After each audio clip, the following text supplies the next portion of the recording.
Hello guys, this is your friend Naruto Fanfic Series 2.0 and we are back with a new fanfic.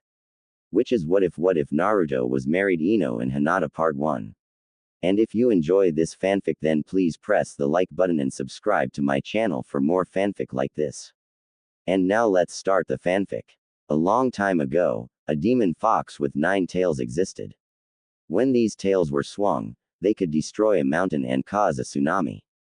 To counter it, the villagers gathered some ninjas. On the battlefield, the Anbu, Junin, and Chunin of Konohagakure no Sato were going all out in their fight against the great Kyuubi no Yoko. The forest in which they were fighting was littered with the heavily beaten dead bodies of ninjas. Many of these bodies were torn apart, others were crushed into the ground from being stepped on by the great fox or partially eaten. Among the many casualties were men, women and children who weren't shinobis, and this was to continue if Kyuubi wasn't stopped. "We have to hold it off until Yondaime arrives," yelled on the injured Junin before he charged back into fighting Kyuubi. "Don't let it get closer to the village," yelled another injured Junin kneeling down to catch his breath before he also charged back into action. Moments later, a giant reddish-brown toad known as Gamabunta was seen making its way through the forest toward the great red nine-tailed fox, with a most familiar blonde-haired shinobi dressed and geared like a Junin standing on its head wearing a white trench coat with flame designs on the bottom of the coat. This shinobi's presence was a sight for sore eyes to everyone who saw him, except Kyuubi. This shinobi was Namikaze Minato, also known as Yondaime Hokage.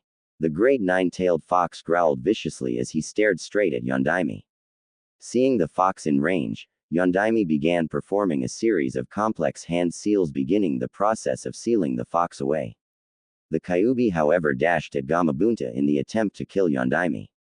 Seconds before the Kyuubi reached Yondaime however, a brilliant flash of white light blanketed the forest, blinding all who were there. After several moments, the great light died out, returning sight to everyone. Kyuubi no Kitsune, Gamabunta and Yondaime were nowhere to be seen. The fighting was over and Kyuubi was finally defeated, but at a great cost. Meanwhile, Sarutobi Hiruzen, also known as Sandaime Hokage, was in an undisclosed chamber with a crying newborn infant boy resting on a cushion on the ground with candles ceremonially arranged around him. 3 Anbu were also present with Sarutobi. Hiruzen suddenly sensed a very strong chakra making its way toward the baby. He sighed sadly to himself, knowing that Yondaime successfully performed the forbidden sealing jutsu, which cost him his life. The chakra suddenly burst into the chamber and made its way into the baby's stomach. Seeing this chakra however alarmed Hiruzen. The chakra being infused into the baby wasn't red as anticipated. Instead, this very strong chakra was blue and it gave off a most familiar aura. With a flash, the blue chakra was completely infused into the baby boy, thus completing the sealing. The baby was still crying with a seal on his belly glowing in a majestic blue glow. Hiruzen hurried over to the baby and saw that a most unexpected event have just taken place. "Oh my," the shocked Hiruzen spoke quietly, "this was most unexpected, how could this have happened?" One of the Anbu stormed into the chamber and went over to Hiruzen. "Sandaime-sama, Kyuubi is gone and so is Yondaime Hokage. The sealing was a success, yes." Hiruzen sighed to himself and spoke, "Yes, it was a success. However, the Kyuubi wasn't the one that was sealed into Naruto." This revelation greatly alarmed the Anbu who were present. "Sandaime-sama, you mean the Kyuubi is still out there?" "I don't know what became of Kyuubi, however I know what became of Yondaime." The Anbu wanted anxiously for Sarutobi's answer. He was sealed away into his own sun. A week later, Sarutobi Hiruzen, the reinstated Sandaime Hokage, was sitting in his office with reports from all of the Anbu, Junin, and Chunin who gave their detailed reports about the event of Kyuubi's attack. The casualties of the attack were catastrophic and the body count and searches for missing people were still in progress. Many lost their lives that night, from men, women and children, and many of Konoha's best shinobis. Many were left as orphans, widows or widowers. The physical, mental and emotional damages done to Konoha left countless traumatized, some homeless because their homes were destroyed, others without families, and everyone grief-stricken for the horrific event that befell them for reasons unknown. Still, they had to move on with their lives, or what was left of it, and look to a hopefully better future. As Hiruzen continued with his paperwork, he turned his attention to the now sleeping Naruto, who was resting peacefully in his crib. He sighed in wonder about how Yondaime Hokage ended up being sealed into his own son with a jutsu that was meant to seal and imprison the Kyuubi no Yoko into Naruto. He had no idea what could have transpired seconds before the kinjutsu went into effect. But if anything was certain, Kyuubi was gone and there have been no reports about the Great Fox's presence anywhere, much to everyone's relief. Getting off his chair, Sandaime went over to the sleeping baby. Looking down at the blonde-haired child in wonder as he wondered to himself, Yondaime, exactly what happened during your fight with Kyuubi? How did it end up that you were sealed away? And what became of that nine-tailed monstrosity? Sarutobi continued to look down at the child in wonder as he recalled what happened a few hours after Kyuubi's defeat. Flashback. A week ago. It's been 2 hours since Kyuubi's defeat and the aftermath was taking its effect on the people. Meanwhile, Sandaime was in the meeting chamber with all of the advisors and clan leaders. The Anbu who were in the undisclosed chamber earlier with Hiruzen were also present and standing guard. Naruto was currently sleeping quietly in Sandaime's arms. They were discussing the issues concerning Yondaime's only living son and heir and what they must do with him. Sarutobi had just finished explaining in detail what happened to Yondaime and how he was sealed into his newborn son's body. Needless to say, they were left speechless. After a long moment of silence, Hiashi broke the silence. Are you truly serious, Sandaime-sama? I'm very serious, Hiruzen replied. The kinjutsu Yondaime performed was meant to seal Kyuubi into Naruto and ultimately claim Yondaime's life for performing the kinjutsu. However, for reasons yet to be known, Yondaime himself ironically fell victim to his own jutsu and was sealed away into his own son. There are numerous possibilities of the effects the sealing of Yondaime into Naruto will have on the young boy as he grows up. For what it's worth, Naruto is practically a born Hokage. Sarutobi looked around as the advisors and clan leaders murmured with each other about what they were just told. The thought of a newborn infant being infused with everything that made Yondaime Hokage a most powerful and feared shinobi in the shinobi world was unreal. But it was said clear by the Sandaime Hokage himself. The possibilities and potentials for this child of Yondaime-sama are almost limitless, Hiashi acknowledged. In some respects, Namikaze Naruto is Yondaime-sama's reincarnation. You might see it that way, Sandaime said. However, Naruto is Minato's son, not Minato reborn, in spite of the situation the child is in. The child possesses great powers passed down from father to son in a strange twist, spoke Kaharu. Nodding, Hiruzen stated, which is also why he's in grave danger should enemy nations and villages learn of Minato being sealed within his own son. One of two extremes could happen. Enemy nations and villages would seek to either kill the child or most likely kidnap him in order to raise and train him to be part of their nation and turn him against us. The results would prove disastrous to Konohagakure should they corrupt Minato's legacy. Naruto will need protection of the highest level. Hiruzen looked at all of the clan leaders and advisors conversing with each other about what could be done for Naruto. A couple of minutes later, Hiashi spoke. Sandaime-sama, with all due respects, I request permission to adopt and raise Minato's heir, establishing him as part of the main house of the Hyuga family. On hearing those words, Sarutobi contemplated what could happen should he entrust the tutelage and upbringing of Naruto to one of the clan leaders. Seeing their faces, he noted that each of them, even Homura and Kaharu, were more than willing to adopt and raise Yondaime's only son without question. From what he was visualizing about Naruto's possible upbringing under their wings, however, the results looked anything but appealing. When he visualized what could happen if Naruto was raised by Hiashi, as part of the main branch, he saw Naruto learning a lot from the Hyuga clan as a whole. It was true that Naruto would have been trained in the best arts. However, Hiashi's harsh and cold demeanor was no secret to Sarutobi, and he also saw Naruto adopting and mirroring such a demeanor. Combining that with being trained in the arts of the Hyugas and Minato's arts of combat, Naruto would turn out ruthless and look at everyone else being inferior to him. Not good qualities for a Hokage. Looking at the clan leader of the Uchihas, Sarutobi also saw Naruto learning a great deal from them. Like the Hyuga clan, however, the Uchiha clan was a proud clan because of the power behind their bloodline limit, and because of their arrogance. He saw Naruto having fierce rivalries with Uchiha prodigies and seeking to prove who'd come out as the dominant figure, especially since Naruto didn't possess their bloodline limit or anyone else's for that matter. With the Nara clan, he saw Naruto becoming a more strategic and deadlier killer since the Nara clan was known for being very skilled in efficient tactics and battle strategies, especially with their ability to manipulate their shadows. After a long mental deliberation, Hiruzen said, "I honestly appreciate your open-minded thoughtfulness in being willing to adopt the child Hiashi, however I must respectfully decline the offer."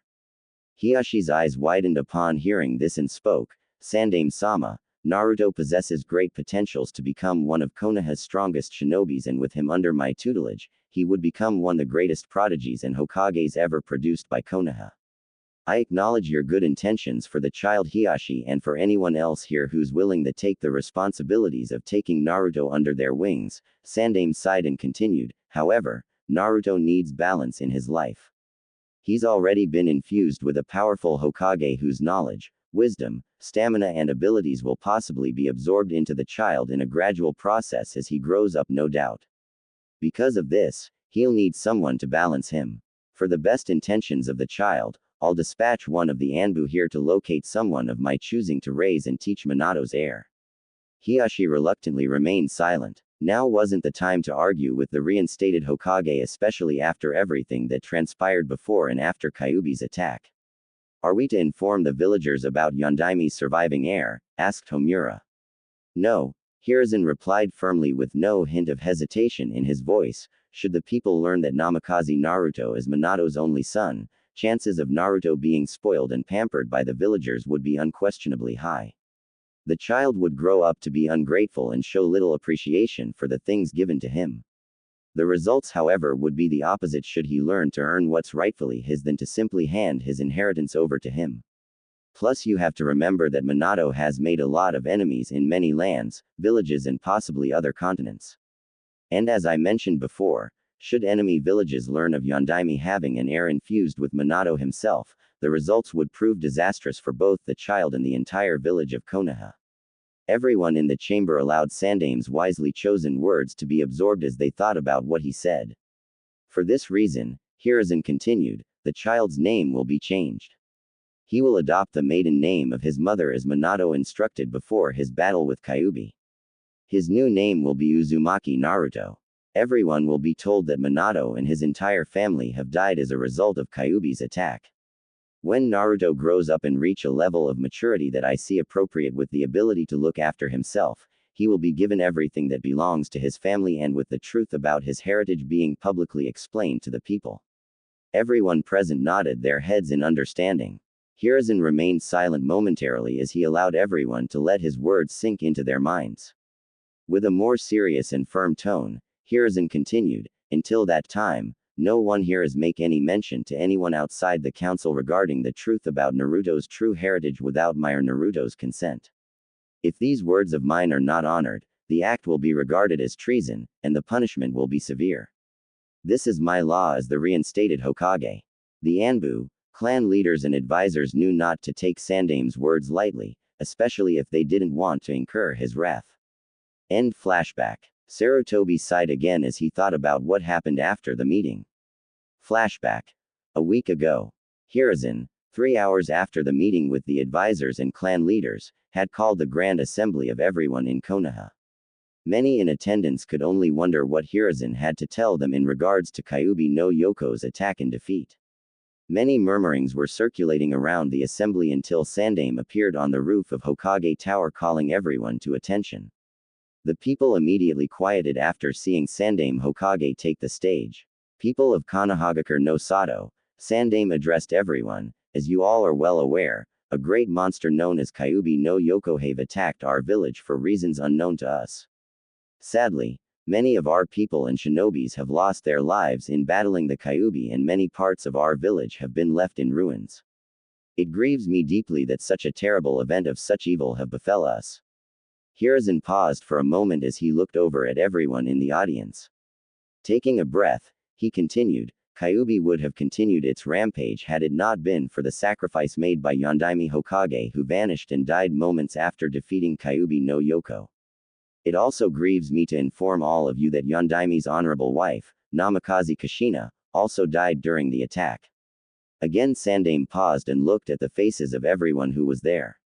He knew how everyone loved his successor Yondaime and his wife Kushina, and Sandame was no exception. The villagers knew his wife was pregnant and were really looking forward to the birth of Yondaime's child with high expectations.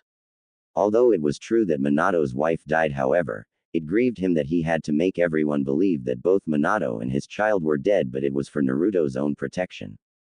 Hiruzen continued, yes, the loss of Minato and his family is indeed a great loss, and with all those who lost their lives on this tragic night. But their deaths were not in vain. Minato and all of the brave shinobis and citizens of Konohagakure who died gave their lives to protect the village and everyone they held dear to them. Their deaths therefore were honorable and ought to be commemorated. In spite of all that has happened here on this night, the fact that the village is still in existence testifies to the shining will of fire that burns in all of us, a fire that will not go out into the shadows of the night by enemy's forces. Tonight's events have proven this truth to all of us. Although we can never bring back the lives of those who were lost in the battle, however, we can honor their sacrifices and losses by rebuilding Konohagakure no Sato for a brighter tomorrow. In this way, the next generation of Konoha and all future generations to follow will learn of the great things that their people and ancestors have done for them and their village and proudly carry their spirits and fiery will of the village. The villagers all burst into applause after hearing Sandame's words to them. Needless to say, the people took all that he said to heart. End flashback. Sarutobi snapped out his thoughts when a knock came from the door. Yes, you can come in. The door opened, revealing a masked Anbu standing at the door.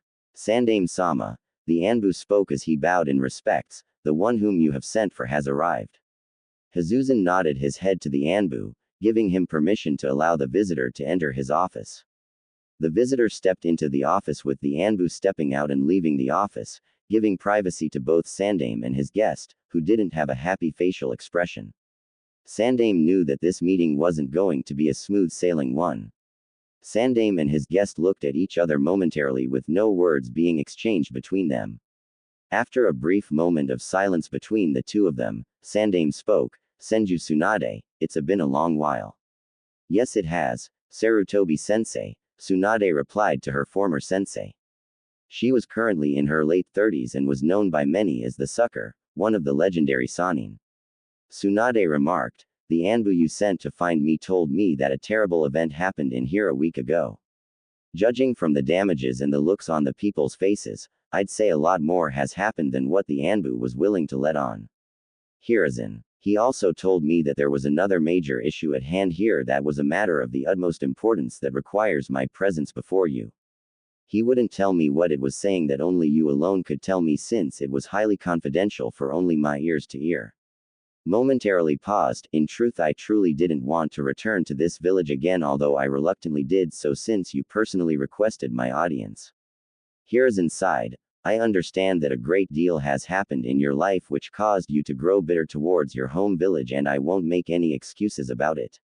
Before Tsunade said another word, her eyes caught sight of a baby's crib that was at the side of Hiruzen's office. Curiously she went over to the crib and looked inside of it, seeing a week-old baby boy sleeping peacefully inside. Her mood started to lighten up upon seeing the child. Smiling at the newborn, she asked her former sensei, who's the cute blonde-haired infant? Certainly he can't be your grandchild. Yes. You're right, he's not my grandchild, Hiruzen replied, his name is Naruto and he's Yondaime's son and heir. The Sannin's eyes widened in surprise upon hearing those words. Minato had a kid, Tsunade said in surprise and happily. Speaking of Minato, where is he and his wife Kushina? Is Yondaime out on some diplomatic business trip in another village with you covering for him here, especially after everything that's happened? And where's the boy's mother? Tsunade saw a certain look on Sarutobi's face, which was a bad omen. Tsunade, Hiruzen started, I humbly ask for you to adopt Minato's child. That was when she looked at her former sensei as if he lost his mind. You want me to do WHAAAT? Tsunade shouted, causing Naruto to wake up and start crying. Hiruzen sighed again as he went over to Naruto, lifting him out of his crib and into his arms, eventually calming the child. Adopt Minato's son? Tsunade asked in disbelief, have you lost your mind? Exactly where is Minato and his wife? Tsunade. Hiruzen replied, quickly cutting Tsunade off. Please calm yourself down, Tsunade. In a calmer tone he suggested, take a seat, Tsunade. There's something that I have to tell you. Sad to say you're not going to like what you're going to hear. Having no other option, Tsunade pulled up a seat and sat down as her former sensei advised. Hiruzen pulled his office seat over towards his former student and sat down on it with Naruto still cradled in his arms. Hiruzen began explaining, a week ago, the great monster known as Kyuubi no Yoko came and attacked the village. Days before the monster's attack, however, Minato received word from one of his top shinobi about Kyuubi's eventual arrival to Konoha. As you're well aware, Tsunade, Kyuubi's existence was no myth to Konohagakure even before its attack. The people knew what the monster was capable of doing after hearing many stories about the beast's power. Many, however, couldn't understand why Kyuubi was coming to attack Konoha, killing and destroying everything in its path as it made its way to our village. Minato worked night and day trying to find ways of stopping the creature, but had little success. It was a profound burden for him, and the fact that his wife was about to go into premature labor because of the heavy stress and frustration both of them were in wasn't helping. In truth, the villagers knew that Minato was married to a most skilled kunoichi who was pregnant with their child. What they don't know is that she went into labor prematurely because of the intense stress both her and her husband were in on the night of Kyuubi's attack. She was secretly rushed to a private medical tent during the attack where to gave birth to their son. Sadly though, because of his wife's severe emotional distress and weakened condition, Kushina died shortly after giving birth to Naruto, and the news of his wife's death devastated Minato. Tsunade was already feeling her tears building up in her eyes before they started falling free down her face. Sarutobi continued, and what severely added more pain to Minato was the ancient Kinjutsu Ugi he finally found to seal away and imprison the Kyuubi no Yoko. The beast, however, was too powerful to be contained in any inorganic vessel, or animal. This Kinjutsu Ugi required a newborn human child whose umbilical cord was freshly cut, and there was no other child born that night except his own. In performing the Kinjutsu, the sealer would have to surrender his or her life for the Kinjutsu Ugi to take its effects. Sadly, I could still remember the demolished look on Minato's face, when he saw that his whole life's work and the family he so eagerly wanted to have with his wife and son were destroyed within such a short time and reduced to nothing. Even if there was another child born that night, Minato wouldn't have asked any parent to sacrifice their child, or even a child born on that same night who became an orphan simultaneously after losing both his or her parents as a result of Kyuubi's attack, into such a harsh burden, especially if he himself wasn't willing to do it with his own child. Therefore he used and sacrificed his own newly born child and his own life for the ritual to seal away the Kyuubi. It was a tragic and cruel burden that broke Yondaimi's heart, knowing that he lost everything he held dear all in one night, for the preservation of Konohagakure and preventing Kyuubi from doing more destruction and slaughtering than what it already had done. Tsunade started sobbing as more tears came down her face. Hearing this story made her hate the position of Hokage all the more, since she lost loved ones who were in some ways connected with the title of Hokage. Hiruzen himself couldn't help but let a few of his own tears fall from his face while retelling the horrific event in detail. He wiped away the tears that fell upon Naruto's face before he continued. Before Minato went to battle the Kyuubi, he asked for one private moment alone with Naruto. I respected his wish, although I stayed close enough to the tent to hear what Yondaime was saying. While alone with his son in the tent, Minato allowed some of his tears he held back to fall freely, while cradling Naruto in his arms, apologizing and telling Naruto that this wasn't what he wanted for him. I remember him telling Naruto that he wanted him to grow up in a village where he could have grown and matured into a great shinobi and inherit the village's will of fire with both himself and his mother, and be loved by everyone in the village, not only as his honorable son but also as Namikaze Naruto. But Yondaime knew that wasn't to be because of the monster that attacked and ruined all of his dreams. Yondaime knew that he had to do something, since it was both his duty as the Hokage and as a father to protect Konohagakure, to make sure his son had a future in the village he loved so much. Namikaze Naruto, my son, you'll be the hero who defeated Kyuubi no Yoko and saved Konohagakure no Sato, Minato whispered to Naruto before calling me back to explain what he wanted me to do. Yondaime made it very clear that he didn't want the villagers to know of his son's existence, at least not yet. Originally his intention was for Naruto to be regarded as the great hero who saved Konoha by sealing and imprisoning Kyuubi into him. The child's name was changed from Namikaze Naruto to Uzumaki Naruto. He was giving his mother's maiden last name in order to protect his true identity and heritage. Although I wished there was another way to bring down Kyuubi, however, I knew that a severe price had to be paid to stop the creature. Naruto was to be made into a living sacrifice, with his father giving up his life in order to save Konoha and all who live here. Tsunade didn't want to hear the story any further. Her heart was breaking. It was too tragic and horrible to bear. Before she could interject and tell her former sensei to stop telling her the story, Hiruzen added, however, the situation had taken an unexpected twist after the Kinjutsu was performed. Tsunade's head shot up upon hearing what her former sensei said. He continued, a very strong chakra made its way towards Naruto and infused itself into the boy's belly. However, this chakra wasn't red as we had anticipated. Rather, it was blue. No one knows what happened to Kyuubi after the Kinjutsu was initiated, but one thing is certain, Yondaime was sealed into Naruto. The Sanin's eyes widened in shock and absolute disbelief. She remained silent as her former sensei allowed her to process everything he told her up to now. A moment later, Sandaime went on, no one else outside the village council besides you and a few Anbu who's been sworn to secrecy knows this. As far as the rest of the villagers know, Yondaime, his wife and child are dead, along with many others who lost their lives during the attack. Tsunade was left speechless at everything she was hearing. It was so overwhelming both mentally and emotionally. She didn't know how much more she could handle, and she knew that Hiruzen wasn't finished. As a result of this unexpected turn of events, the council and I realized that the situation concerning Naruto has drastically changed. With the boy having Minato sealed into his being, there's no doubt that he'll undergo certain physical and psychological changes in his development and acquire all, if not most, of everything that made Yondaime Hokage the man and shinobi he became known to be in Konoha and the rest of the shinobi world. You mean to say that Minato will take over his own son's body? Tsunade asked in disbelief. No, Hiruzen quickly replied reassuringly. Rather, Naruto will inherit and absorb his father's knowledge, wisdom, stamina, abilities and chakra in a gradual process as he grows up, basically becoming a born Hokage. The child will still be his own individual person, not Yondaime incarnate.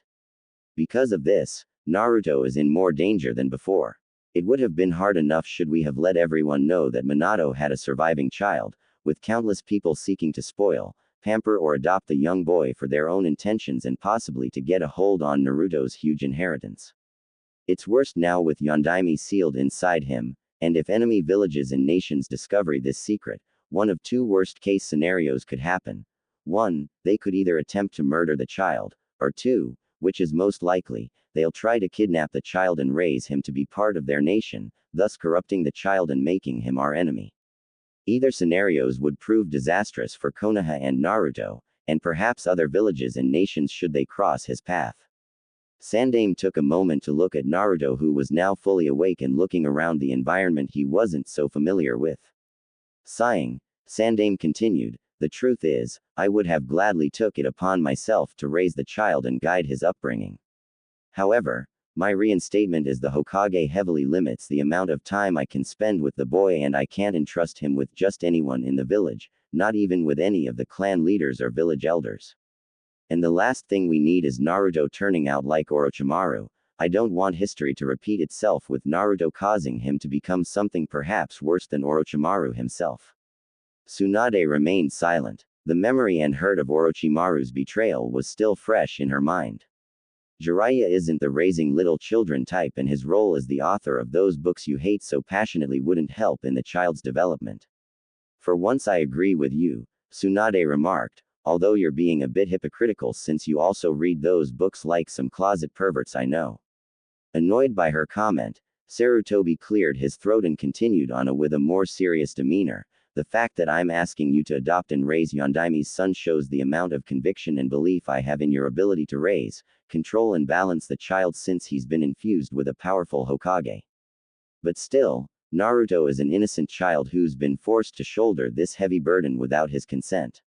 He needs someone who can properly raise and ensure his tutelage, and show him motherly affections on top of that. I'm more than certain you can also teach him in the advanced arts of medical and healing jutsus. Tsunade heard a lot more than she was bargaining for. It was too overwhelming for her at the moment.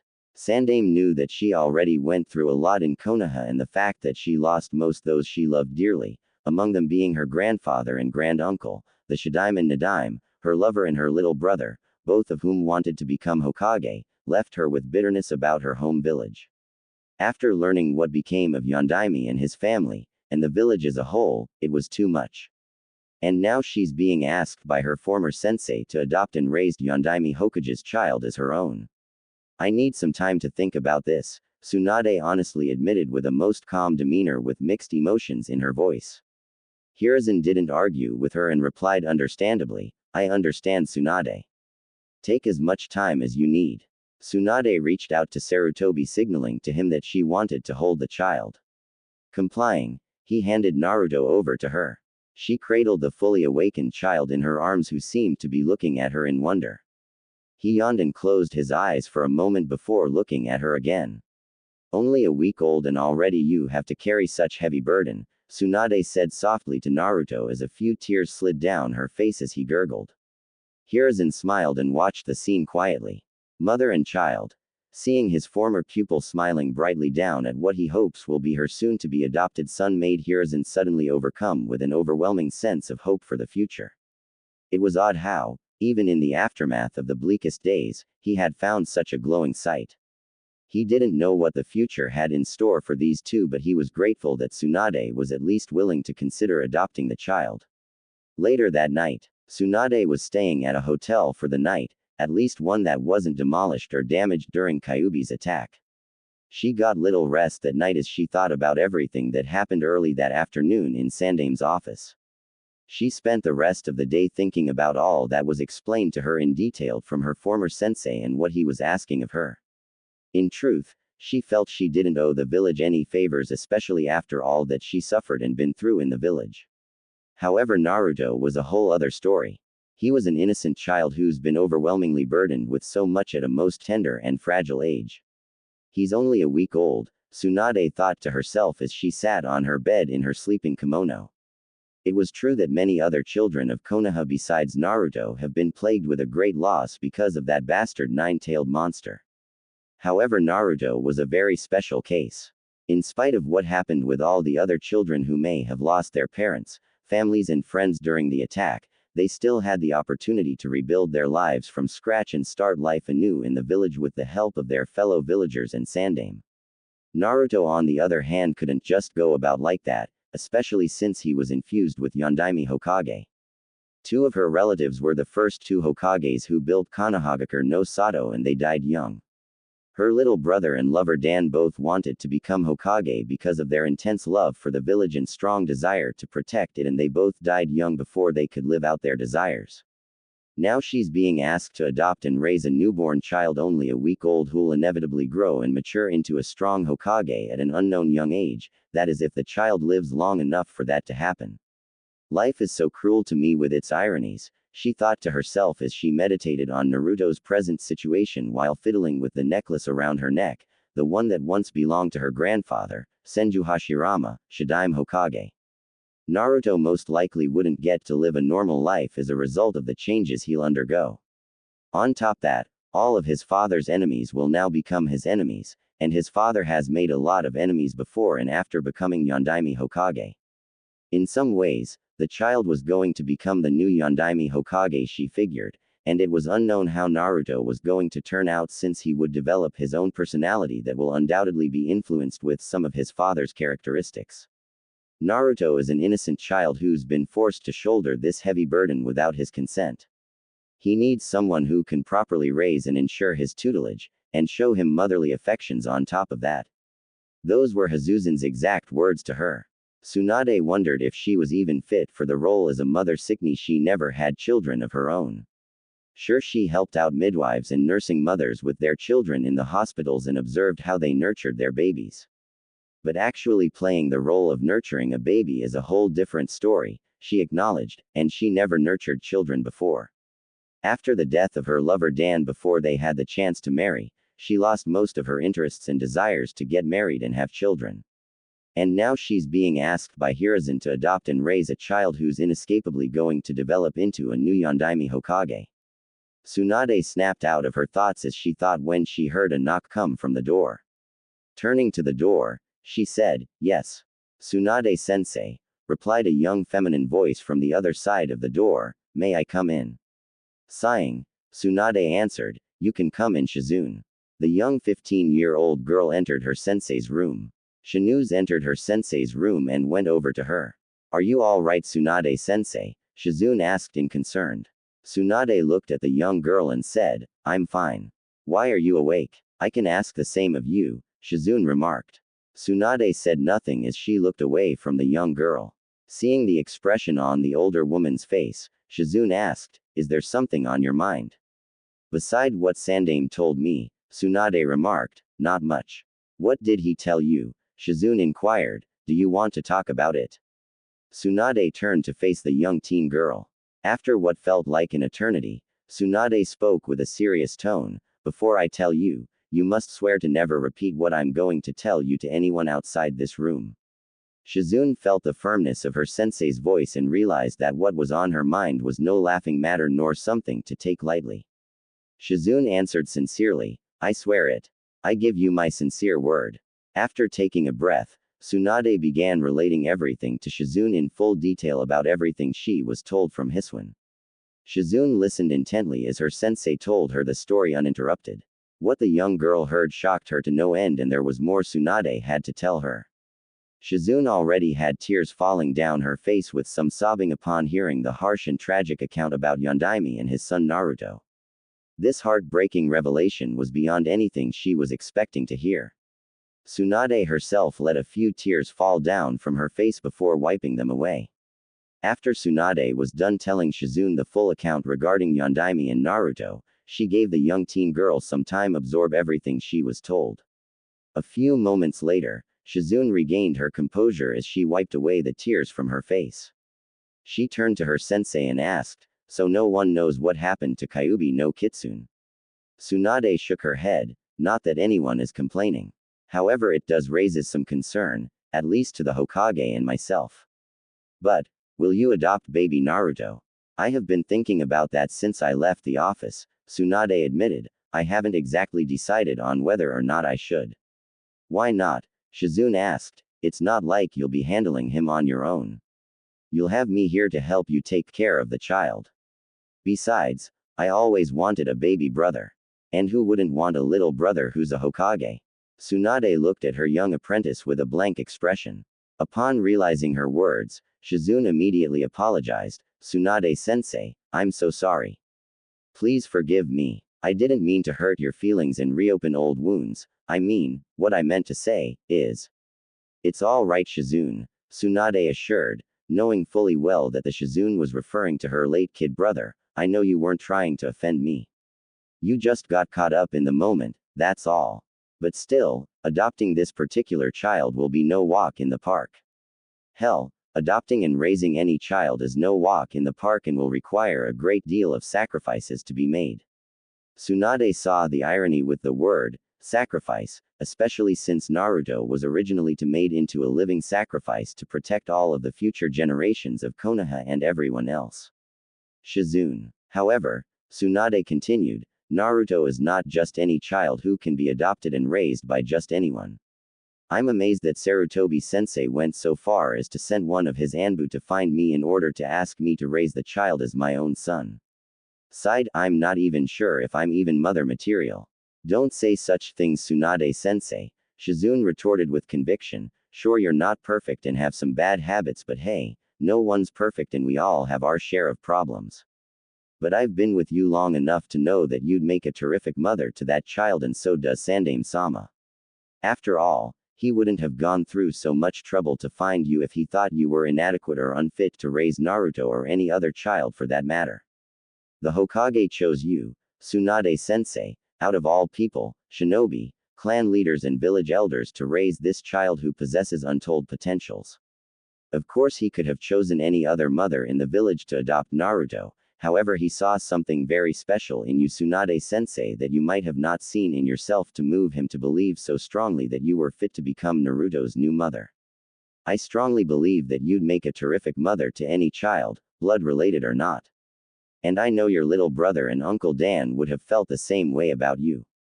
Tsunade stood there in awe at Shizune. Her heartfelt words were filled with wisdom beyond her age. It amazed the older woman that her young apprentice could make her see and acknowledge something like this. Thank you, Shizune, Tsunade said appreciatively as she wiped away the new tears that fell from her eyes before smiling. I really needed to hear that. And those words coming from you really mean a lot to me. Shizune smiled, knowing that she managed to heal and restore her sensei's self-confidence. Unknown to the two women was that there was someone listening to the entire conversation from behind the door. The revelation about baby Naruto possessing Yondaime Hokage inside him and eventually acquiring Yondaime's attributes greatly intrigued the interloper. The possibilities with this new Yondaime Hokage are truly unique, the interloper thought before exiting quietly before being detected. Hours later that night, elsewhere. At an undisclosed location, Naruto was sleeping peacefully in a room guarded outside with two Anbu. No one without authorization from the Hokage himself was allowed into the room. 15 minutes later, the Anbu saw Sandaime making his way towards them. Sandaime-sama, the Anbu said as the two of them bowed in respects to the elderly Hokage, who nodded and greeted them. Is everything all right here? Inquired Sandaime. The first Anbu answered, Uzumaki Naruto is resting quietly, sir. No troubles have arisen, Sandaime-sama. That's good to hear, Sandaime replied. I will like to check up on the child now. The Anbu nodded and stepped to the side as Sandaime entered the room before closing the door behind him. Sandaime afterwards quietly walked over to Naruto's crib and looked down at the young boy, before forming a sinister smile on his face. A while later, the two Anbu waited outside the room for Sandaime to exit. As they waited, a voice from behind them asked, Is everything all right here? The two Anbu turned speedily in surprise to see Sandaime approaching them with two other Anbu following him to relieve their fellow Anbu from their watch. Sandaime-sama, the second Anbu exclaimed in confusion, didn't you just enter inside the room a while ago? In seconds Sarutobi registered what just happened as his eyes widened in horror and shock. What? Sandaime exclaimed before running to the door, finding it locked. Shit! Sandaime cursed before breaking the door down, storming into the room with the four Anbu following. They came to see an empty crib and an opened window. Whoever came into the room had posed as him using a henge no jutsu and kidnapped Naruto. But the question was, who and how did he or she find out about Naruto? This was exactly the situation that Sandaime feared would occur, and to his horror it didn't take long for this secret to somehow get out. Turning to the four Anbu, Sandaime ordered with full authority, lock the village down and station as many Junins and Chunins at all exit ports to the village as you can. Gather all of the Anbu, and explain to them that Naruto has been kidnapped. Search the village. Search everywhere. I want Naruto found and the kidnapper brought in alive for questioning. We need to find out if he or she is working alone or with an accomplice. Hi, the four Anbu complied, disappearing in a puff of smoke. Turning to the empty crib, Sandaime thought, this is exactly what I feared. Enemy forces coming against us during our weakest and most vulnerable moments right after a most catastrophic event. Yondaime, for your son's sake and the sake of the entire village, I hope Naruto will be found and brought back safely and fast. Meanwhile, Tsunade was finding it hard to sleep with all the commotion going on outside. She put the pillow over her head to try to drown out the noise, but it was to no avail. Frustrated, she got up and walked over to her bedroom door and opened it. Upon stepping out though, she stepped on something with her barefoot. Looking door, she saw something that wasn't in the apartment before, which didn't belong to either her or Shizune. It was a notepaper that had names of clans and organizations written down on it.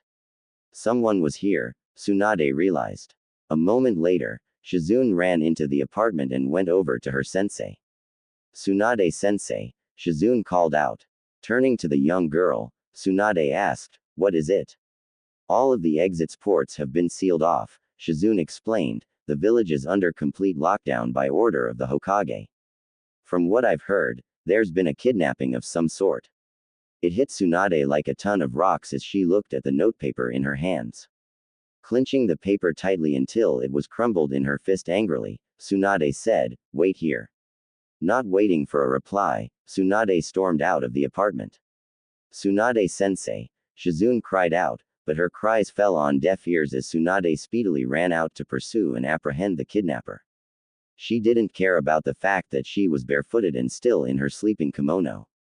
All that mattered to her was getting to and rescuing Naruto in time. From breaking an entry into her private lodging to kidnapping the newborn that was meant for her to adopt, for what it's worth, the culprit behind these crimes have just incurred her wrath. That night, the Anbu were dispatched to rescue and bring back Naruto by whatever means necessary. The villagers had no idea what was going on as the Anbu made thorough all-out searches of everyone's homes, restaurants, shops, clubs, taverns, wherever they could think of. Among the Anbu on the search was a teenager named Hitaki Kakashi, who lost his sensei and master, Yondaime Hokage, a week ago to Kyuubi no Yoko. He was still affected by the event and loss of his master, although he tried not to show it. Kakashi already knew who Naruto truly was and why he was kidnapped. He wasted no time or energy in searching for the son of his master, determined to locate and return Naruto and protect him. Kakashi, with all of the Anbu, had to take an oath of secrecy not to reveal Naruto's true identity and heritage to anyone under severe penalty from the Hokage himself. The Junin and Chunin in the meantime were under direct orders of the Hokage that no one was allowed in or out of Konoha until the search was over. It was no secret to anyone that something very big had happened, seeing that Sandaime Hokage ordered a massive lockdown and search of this magnitude. If anything, it was the last thing they needed, especially since Kyuubi's attack was merely a week ago and practically no one healed from it. Meanwhile, a very beautiful woman with brown eyes, long blonde hair and a most slender and nicely built figure and large breasts was running and leaping from roof to roof at top speed like a true athletic shinobi. Although it already dawned on her that she was barefooted and only in her sleeping kimono which was flying with the wind and movements of her body, however, right now that was of little importance to her. All that mattered to her was getting to Naruto and fast. After seeing the names written down on that sheet of paper she found in her hotel apartment, to say that the kidnapper was up to no good was understatement. Taking a break on top one of the buildings to catch her breath momentarily, Tsunade scanned the area to see if there was anything that seemed out of place. So far, all she saw were the Anbu making searches of every building they were going into and the Junin and Chunin remaining at their posts. The search for Naruto had gone for almost an hour and the kidnapper was still at large. She decided to head to where Naruto was last seen. Elsewhere, a few of the other Anbu were searching around the room Naruto was in earlier to see if the culprit left any clues behind that might provide a lead as to where he may have ran off to after kidnapping Naruto. Tsunade jumped down from one of the roofs of the building and gracefully landed down on the surface, running over to the small house that once housed Naruto. Stealthily she searched around the outside section of the small house, searching for anything she could find that would serve as a lead from her. So far she found nothing, which served to frustrate her.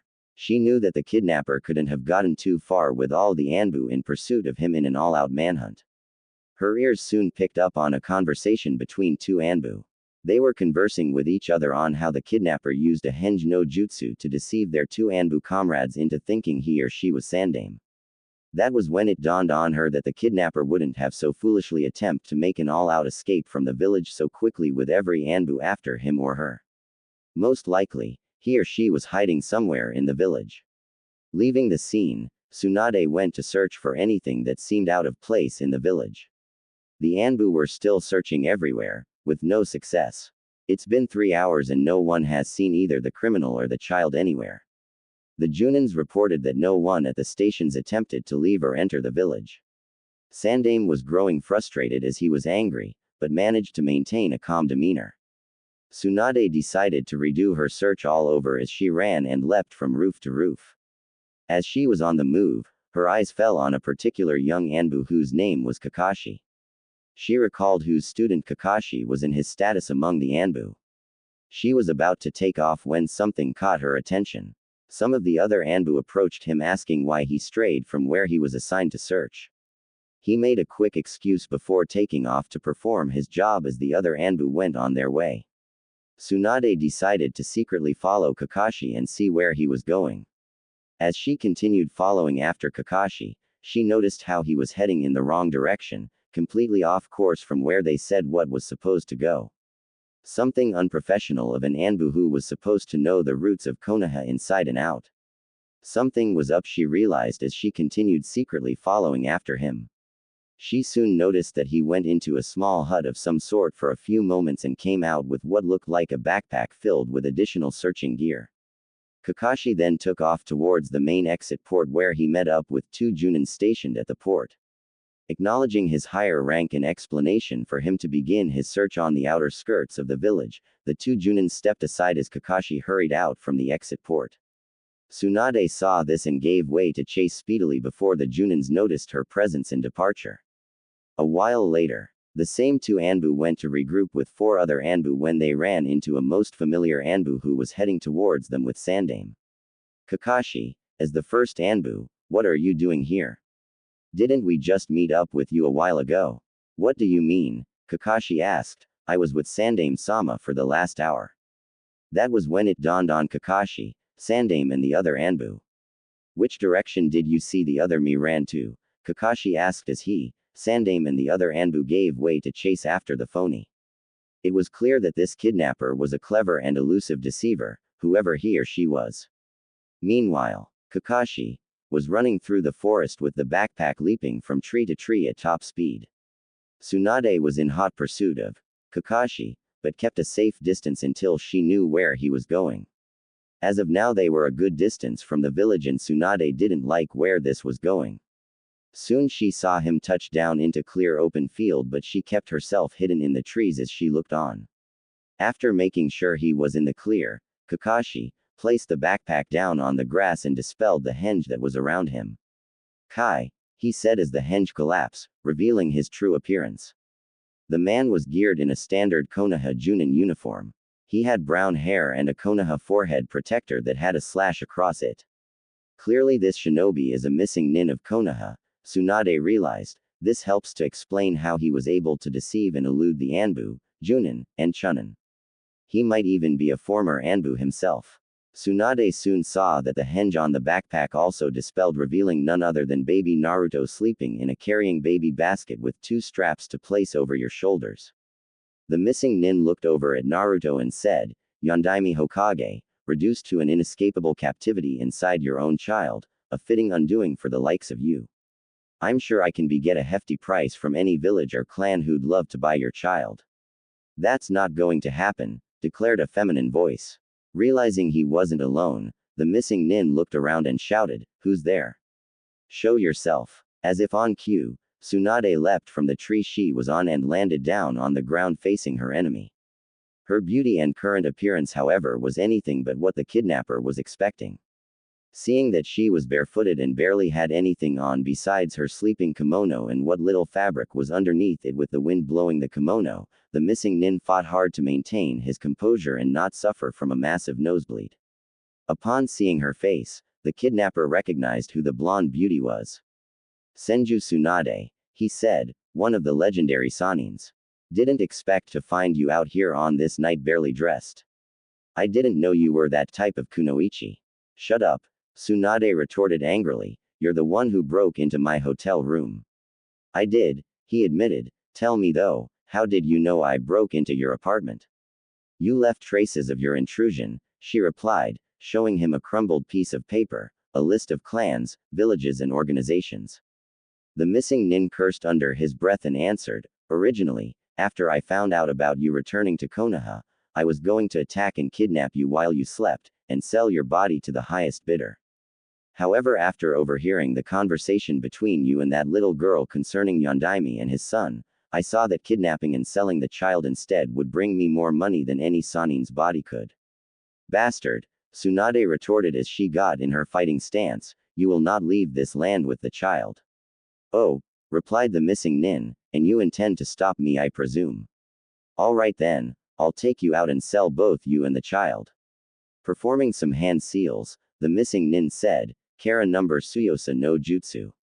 Tsunade at that moment felt as though something was torn out of her as she fell to the ground on her knees and left hand while holding onto her chest with her right hand. She was breathing hard and felt unexplainably weak throughout her body. What did you do to me? Tsunade growled as she forced herself up with the remaining strength she had left. Smiling sinisterly, the missing nin relied, I took away your super strength. I'd be a fool to think I could directly engage you in combat and think I would come out as the victor while you're in your prime. All I had to do was spike your tea earlier with an elixir of my own creation and wait for the elixir to saturate into your body. It also neutralizes your chakra, preventing you from performing ninjutsu and genjutsu. Like I said earlier, my original intentions was to attack and kidnap you while you slept after I activated the poison. Damn you, Tsunade cursed, no matter. I'll protect Naruto. You wanna get this fight started or should I go first? The missing nin smirked at her, pulled out and placed on a claw gauntlet with long razor-sharp steel blades over his right hand. The missing nin stated, since you insist on fighting. The missing nin charged at Tsunade, thrusting his right hand at her. Tsunade dodged the attack swiftly as he continued slashing at her. After a couple of minutes, Tsunade soon took the initiative and went after him. Before the icing nin took to flight, Tsunade struck him, sending him pummeling across the ground. He ain't so tough, Tsunade thought confidently. The missing nin got up off the ground and looked over at his opponent, seeing that she was in a ready-to-fight stance with her fists out ready to pummel him all over. Charging forward, the missing nin yelled and rushed over to Tsunade, who was awaiting his arrival. Upon arriving, Tsunade jumped to the air and flipped behind the criminal shinobi. The missing nin turned in time to see Tsunade punch him square in the face, knocking him down and away from her again. Did you really thought you had a chance against a Sanin like me? The missing nin gave a sinister laugh as he stood back up again and said, well, if you want the answer that badly, I'm afraid that your only way to get it is to try to beat it out of me, if you can. Have it your way. The Tsunade charged at missing nin as he stood there waiting for her. Tsunade geared her fist out to strike the kidnapper. The missing nin, however, stepped to the side as Tsunade's fist missed its target. The criminal shinobi jumped to the side as Tsunade turned to face him. She was clearly able to feel her remaining strength leaving her body as a result of the elixir absorbed into her body. Still, she had to fight on, not for her sake, but for Naruto's. Resorting to taijutsu, Tsunade charged at the missing nin, ready to throw her hurricane of punches and kicks. The missing nin, however, dodged and evaded every last one of her attacks as she just kept coming. The female Sanin pressed on as she tried to land a blow on him, but he just was too fast for her, a result of the poison and jutsu he used on her. The kidnapper leapt from her, then dashed speedily past her before her eyes could catch sight of him. What the? Here I am, shouted the missing nin. Charging like an uncontrollable bull, the missing nin rushed at Tsunade and rammed right into her, thrusting her off the ground and flying some distance away till she collided straight into a tree, hard, with a solid thud. Tsunade struggled to get back up after feeling the brute impact from the last attack. Her body was in pain all over.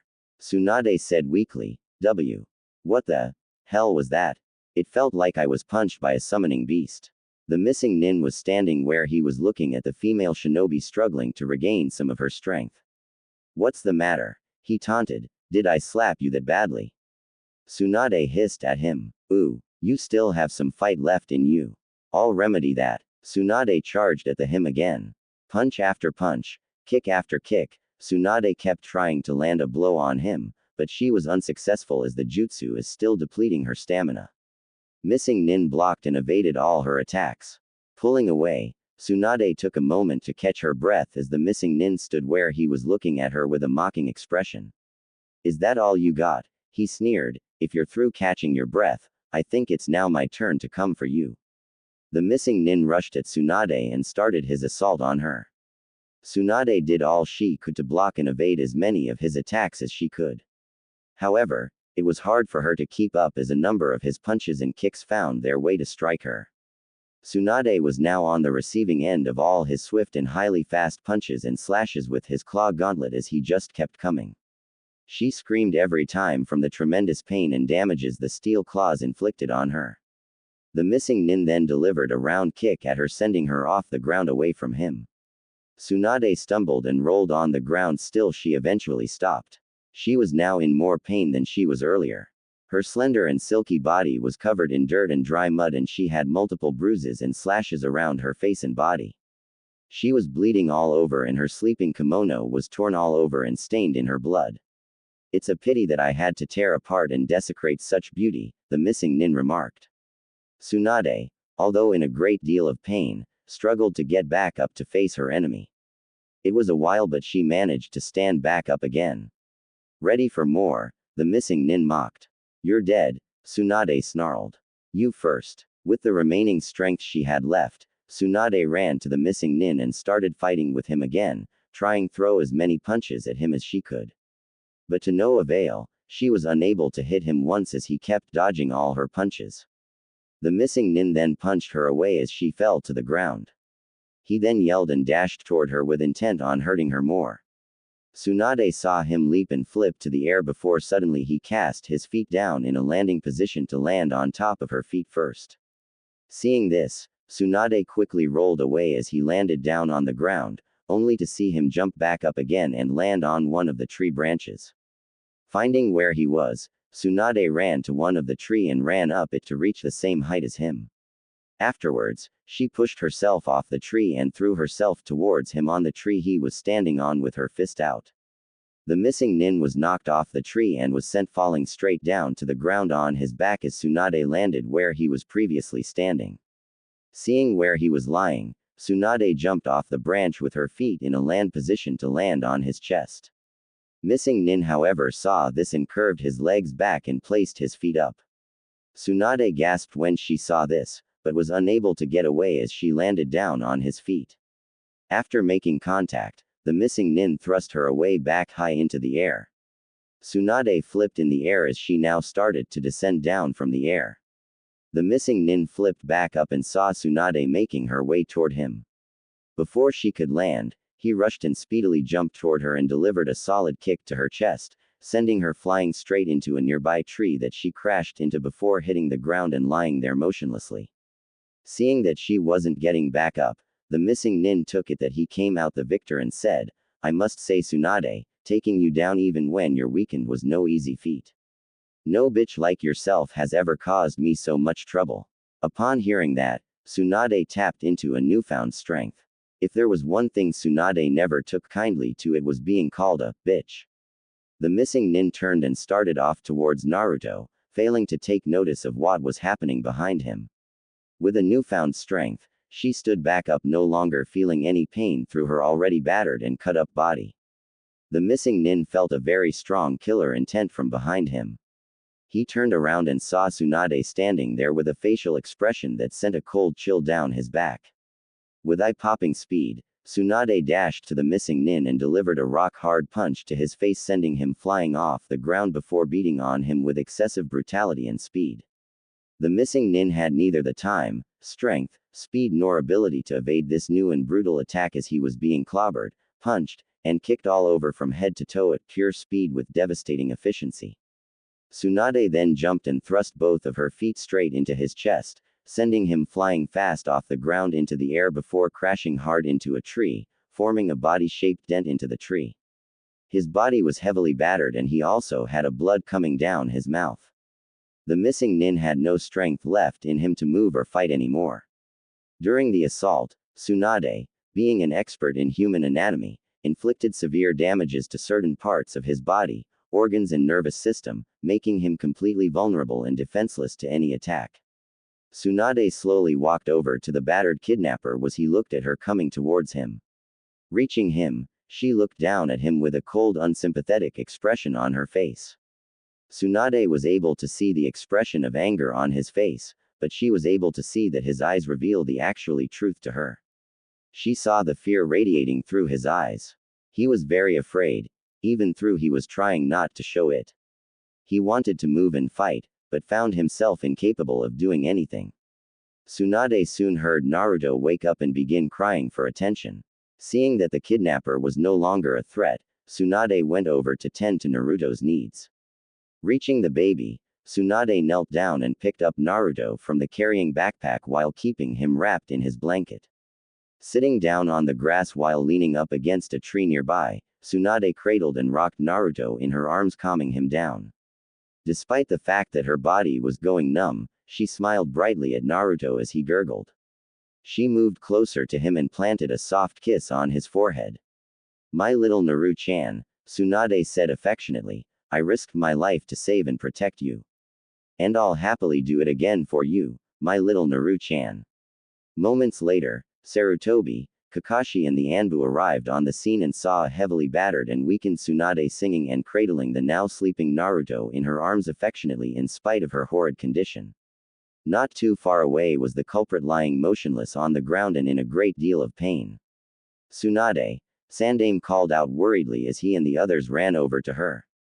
She smiled brightly as her eyes grew heavier and heavier before being sent into a world of total darkness.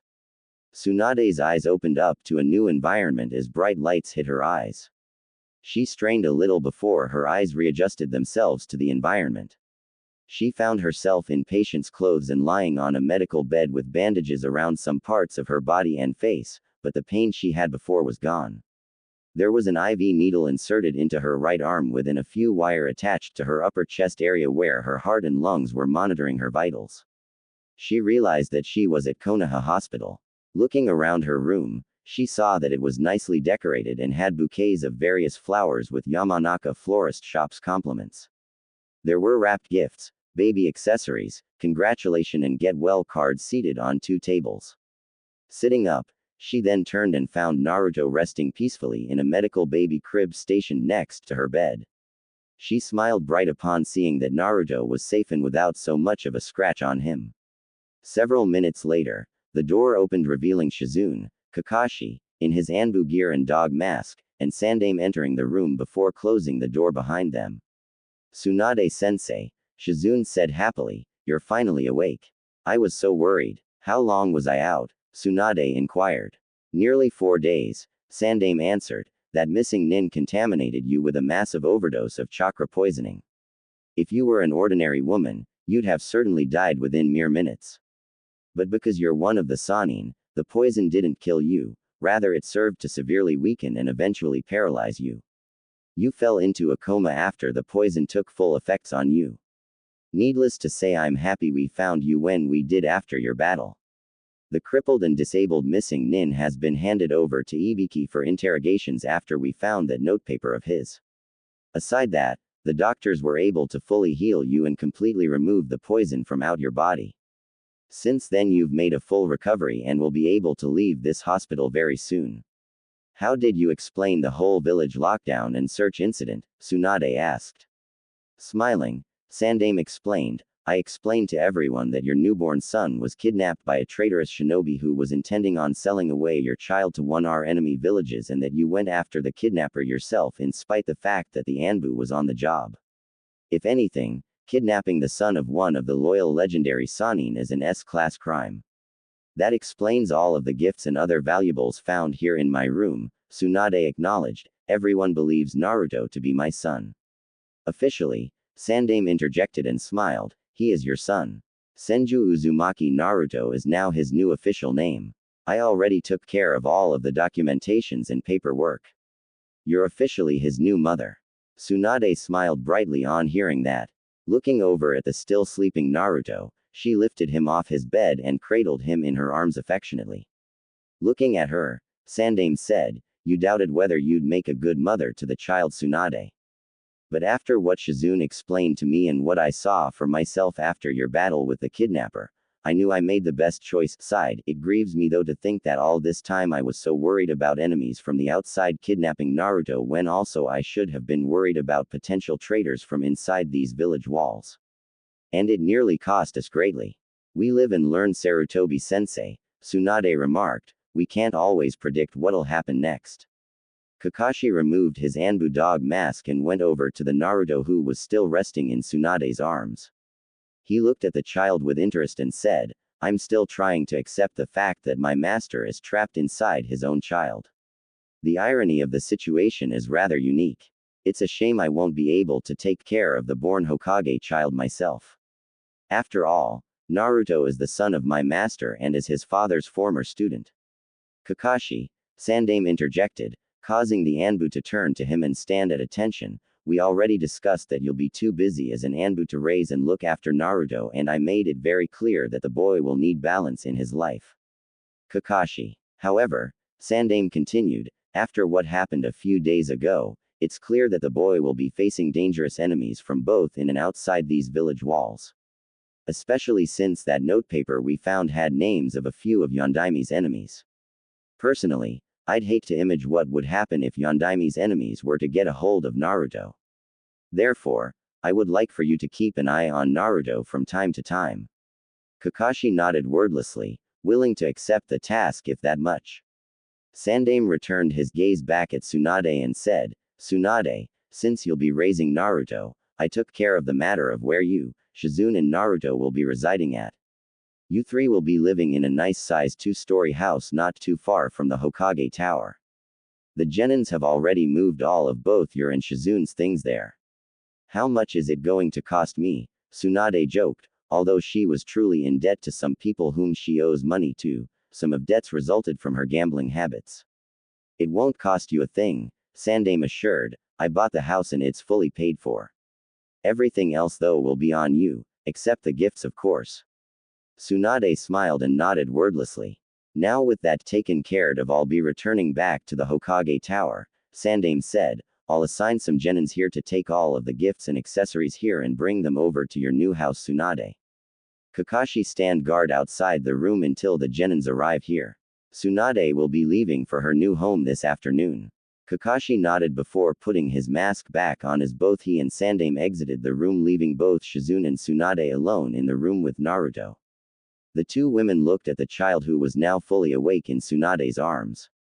Life was going to be pretty interesting for Tsunade, Shizune and Naruto. A month later, reconstruction of Konohagakure no Sato was currently underway. Everyone was working together to rebuild the village and help whomever were in need of relief and comfort because of Kyuubi's attack. Tsunade and Shizune were living in their new two-story house with Sandame's compliments.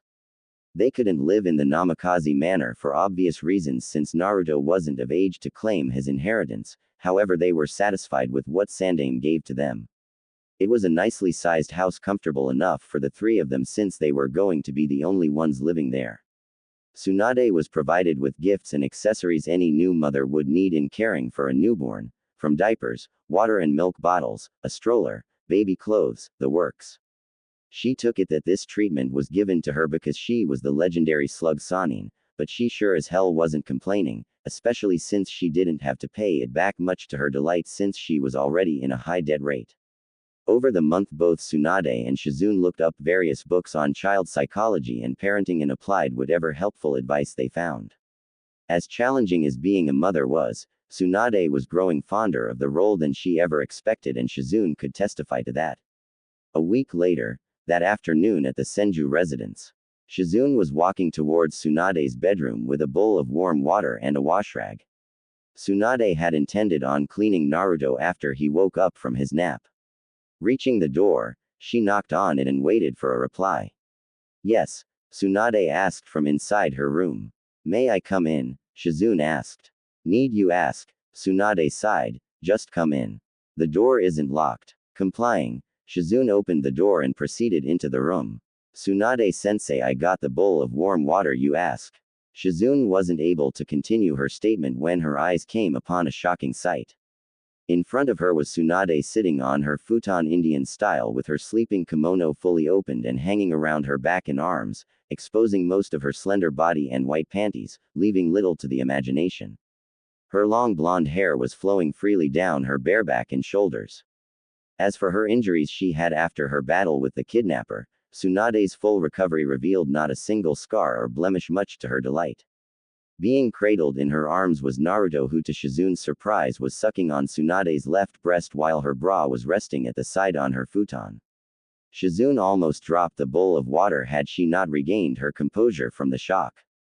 Tsunade-sensei, Shizune exclaimed, when did you started breastfeeding? I started 8 days ago. Tsunade smiled as she looked down to see Naruto continuing to draw milk from her breast. 8 days ago, Shizune repeated in surprise and shock that she wasn't aware of this. That's right, Tsunade confirmed. I used a new highly advanced chakra-induced medical jutsu I created. It took me over 3 months to create and perfect it. I call it Yudo Togi no Jutsu. It's a new medical jutsu for women who wish to be infant nursing women, or wet nurses so to speak. I'm the first to use this prototype medical jutsu of my own creation, and as you can see, it turned out to be a real success. Maybe I'll teach this jutsu to you someday. Shizune blushed heavily upon hearing that as she watched the scene in amazement as she noticed that Tsunade had a new glow to her, one she has never seen since Nawaki and Dan's deaths. Over the past couple of weeks, she noticed the gradual changes Tsunade's behavior was undergoing as she started being more attached to Naruto. Needless to say, the young girl was happy to see Tsunade breaking out of her hard and cold shell that would have completely overtook her had it not been for Sandame's sincere supplication to her to adopt Naruto. Basically, adopting Naruto was Tsunade's remedy for her cold demeanor and cooling down her lust for gambling, since she had to focus her time, strength and money taking care of a child now. The two females were so engrossed with their circumstances that they failed to realize that someone had entered into their house uninvited. Upon walking in on them from outside the room though, "Ah!" cried the intruder, who was sent flying and crashing into the wall as a result of a massive nosebleed after seeing Tsunade's current manifestation and what she was doing. "What the hell?" Tsunade shouted after hearing the thud. The sound of the crash snapped both Tsunade and Shizune back to reality as they looked to see who their intruder was.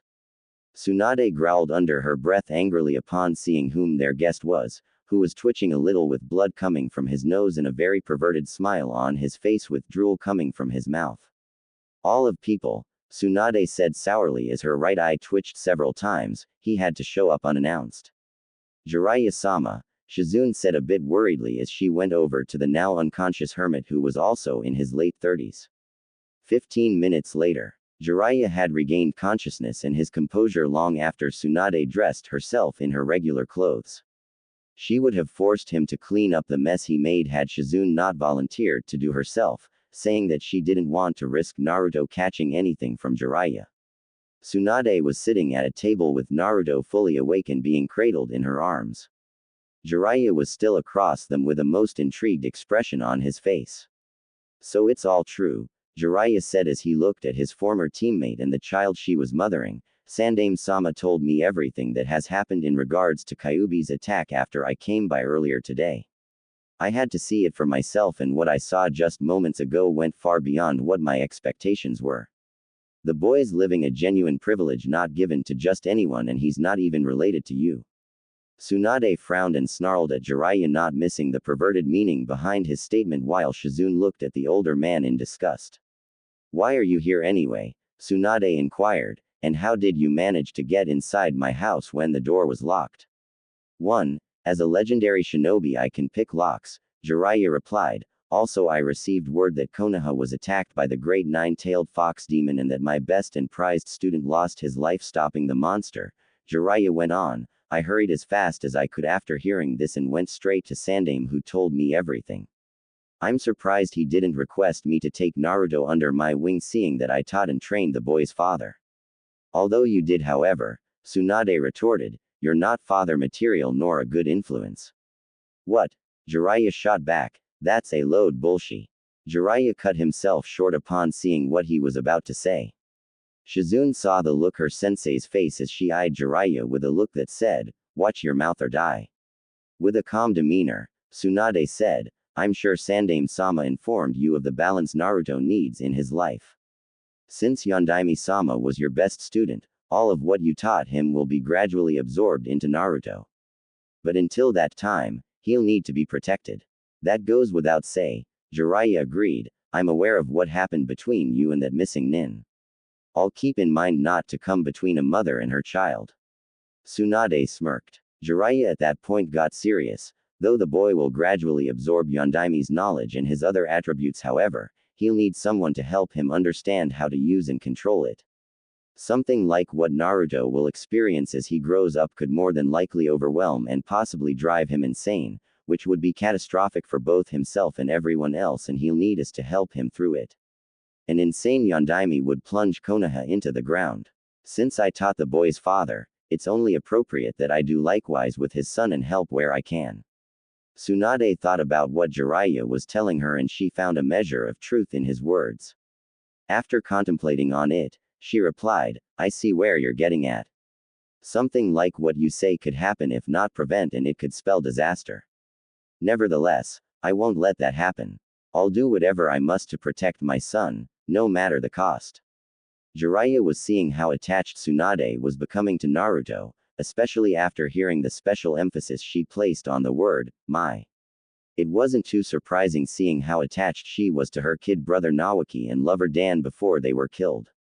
If anything, Jiraiya acknowledged, Tsunade was not about to lose Naruto for whatever reason. Ironies can be so cruel sometimes, Tsunade, Jiraiya thought. Just then, Tsunade smelled an unwelcoming odor coming from the bundle she was cradling. Sighing, she got up and prepared to change Naruto. Shizune got the sterilizing wipers and clean diapers, handing them over to Tsunade as she changed and cleaned Naruto. All the ninjutsu, genjutsu, kinjutsu, and medic jutsu in the world, Tsunade complained, and not one diaper change no jutsu. Shizune and Jiraiya stifled on a laugh that partially leaked from their mouths upon hearing that. Tsunade finally finished change and clean her son. All done, Tsunade said happily before telling Shizune to get Naruto's food to her. Complying, Shizune went and prepared Naruto food before returning. Looking over at Tsunade, Jiraiya asked, You wouldn't mind if I hold little Naruto, would you? Tsunade thought about it and after a few seconds she decided to grant her former teammate's request. Taking Naruto into his arms, Jiraiya held and looked at the young boy. Who'd have thought that my best prodigy would have ended up in this circumstance, Jiraiya thought. If the Akatsuki were to actually get a hold of Naruto, I can only imagine what horrors would become a reality if they were to mold him in their cruel likeness. Moments later, Shizune came back Naruto's food and set it down on the table. Tsunade took Naruto back from Jiraiya and began feeding Naruto herself. Jiraiya watched quietly as Tsunade tended to Naruto's needs with much affection. He recalled that the last time she was ever this affectionate was during the times Nawaki and Dan were still alive. It amazed Jiraiya that Naruto had such an impact on Tsunade's life, excluding the fact that he's the son of Yondaime Hokage. Getting up off his seat, Jiraiya said, Well now, I must be on my way now. I'm late for my new research I have to do. Tsunade knew all too well what Jiraiya had in mind as she shot him an annoyed look.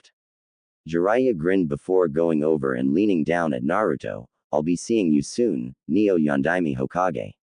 Tsunade and Shizune blinked upon hearing the nickname Jiraiya just gave Naruto.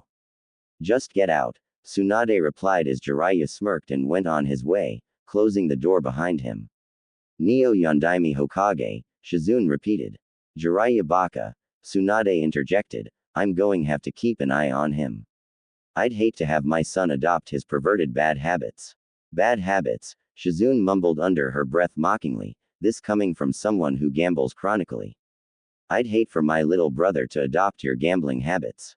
What was that? Tsunade said with a touch of venom in her voice. Shizune paled and replied sheepishly, Oh nothing Tsunade-sensei, what do you know? It's time for my medical training. Shizune ran out of Tsunade's presence before anything else was said between them. The slug Sanin was now alone with her boy. Sighing to herself, she said, Why do I put up with them? Naruto started gurgling as she smiled and turned her attention to him.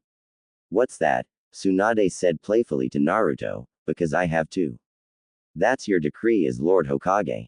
Giving a motherly laugh, you're no Lord Hokage in this house, you're my little Naru-chan and you're going to learn medic jutsu and how to be a medic nin. Yes you are. Oh, yes you are. Naruto smiled back at her with his toothless smile almost as if he understood her words, causing Tsunade to smile even brighter. Unknown to Tsunade was that the entire scene was being watched by Sandaime, who was looking upon them from his specially crystal ball. Needless to say, he was very happy for both Naruto and Tsunade. That night, many in Konoha were all fast asleep save for Konoha police and the Anbu. Meanwhile at the Senju residence, Tsunade was sleeping peacefully in her room. All was serene when Naruto started crying in his crib. Tsunade woke up to this and got up off her futon. Going over to Naruto, Tsunade picked him up and held him, resting his head on her shoulders while gently rocking him in her arms. Naruto soon calmed down and quieted, much to Tsunade's delight. After another minute, Tsunade said thoughtfully, "I bet you're hungry, my little Naru-chan." Tsunade sat down on her futon with Naruto and prepared to breastfeed him. Just as she is about to open her kimono, however, the door to her room opened, revealing Shizune cradling something in her arms. "I'm sorry, Tsunade-sensei," Shizune said. "I came earlier to change Naruto's diaper and bring him back. I didn't want to wake you." Tsunade saw that Shizune was cradling a fully awake Naruto in her arms. The slug Sanin saw that something was definitely wrong with this scene. "Wait a minute," Tsunade exclaimed, "if that child is Naruto, then who am I?" Looking down at her arms, Tsunade saw that she was cradling a wooden log in her arms. While cradling the log, she turned and saw Naruto, quietly attempting to crawl and sneak away from her towards the opened window. As Naruto was making his way towards the window, he then felt an extreme bloodlust approaching and coming from behind him. As he fearfully and slowly turned his head, he thought of one word that he thought might have saved him with puppy eyes as he sucked his right thumb, "Mama." Outside the house, Sandaime Hokage was taking a late-night stroll around the village when suddenly, bomb! Sandaime turned to see a small figure coming flying from out of Tsunade's bedroom window. The figure was sent flying high into the skies across the village. "There they go again," Sandaime said sympathetically, knowing all too well who that figure was. "He'll never learn." On the other side of town, the same small figure came crashing hard into the ground, forming a crater in it. The figure transformed back into his real self and was in much pain. He was heavily bruised all over. "Wow," Jiraiya mourned, "so close, damn that Shizune. I was just a few seconds from paradise, and I was really looking forward to having some of that good stuff she treats Naruto to." Jiraiya slowly picked himself from out of the crater before checking himself for whatever additional damages was done to him as a result from the impact to the ground. In any case, he was in a whole world of pain. Meanwhile, a very pissed off Tsunade was in her bedroom standing with a broken log in her right hand looking out through the window while Shizune was looking on with a pale and frightened expression. She threw the log pieces out of the window before calming down. "Perverted excuse for a life form," Tsunade stated, "so much for his word about not coming between a mother and her son. I just might kill him if he pulls that stunt again." Turning to Shizune, Tsunade walked over to her and took Naruto from her. "Thank you, Shizune," Tsunade thanked, "I'll take it from here." Shizune nodded before quickly exiting the room and closing the door behind her. Tsunade then went over to her futon and sat down on it with Naruto in her arms. Opening her kimono, Tsunade began breastfeeding Naruto, who accepted her nourishment with adoring want. "My, you were certainly hungry, weren't my little Naru-chan?" Tsunade smiled affectionately while caressing Naruto's soft blonde hair. After a couple of more minutes, Naruto was done drinking her milk before Tsunade closed her kimono and stood back up, rocking and singing him to sleep. I'm feeling lazy about writing a song of any sort. Therefore, think up of any bedtime songs you know of that a mother would sing to her newborn. After another 12 minutes, Naruto fell fast to sleep in her arms.